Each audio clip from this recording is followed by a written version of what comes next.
looking at houses that date to the early 1900s that used to be part of something called the Samuel Atherton estate. And Samuel Atherton was a well-to-do boot, shoe, leather goods dealer who had a company in downtown Boston, and he wanted to live out here in the suburbs. And so he has a house that's kind of straight ahead of us, facing Washington Street, and he dies around 1880, and then his heirs subdivide his estate into streets.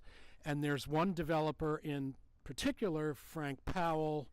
The lots are in the name of his wife, Charlotte, and he is building these colonial revival two-family houses that very good quality, and these are houses that have large, well-proportioned rooms inside. Remember, this is the great age of people having pianos in their parlors, and you need big rooms to accommodate armoires, these closet-like pieces of furniture, and you've got built-in china cabinets and great-looking fireplace mantels. And for $6,500 per lot, you can come in and buy the land and then build the house.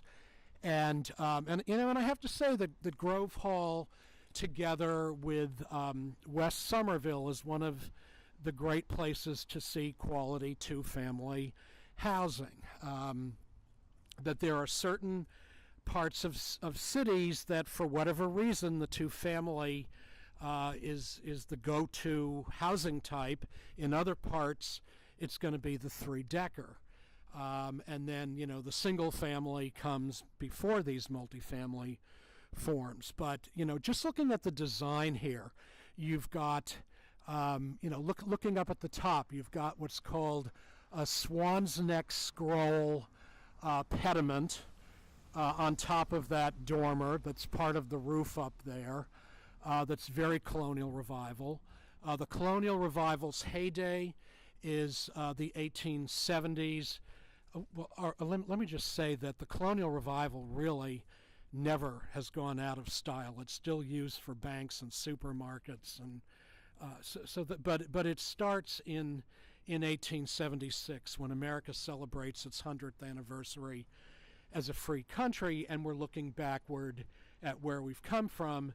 And at the World's Fair in Philadelphia in 1876, there's an exhibit called the Colonial Kitchen.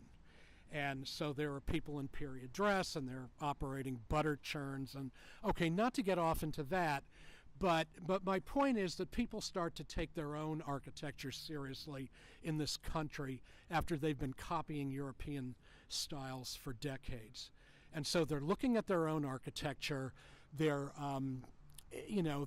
looking at something like this bowed front here that you see on Beacon Hill houses in the early 1800s that let in more light and often have an oval drawing room behind it. This looks like it might be a replacement porch. The porch probably would have been originally all wood, but you've got these colonial revival columns. You see that over here with the columns, the fluted columns. So Powellton Street is one of these early streetcar suburb, streets that is encouraging good design.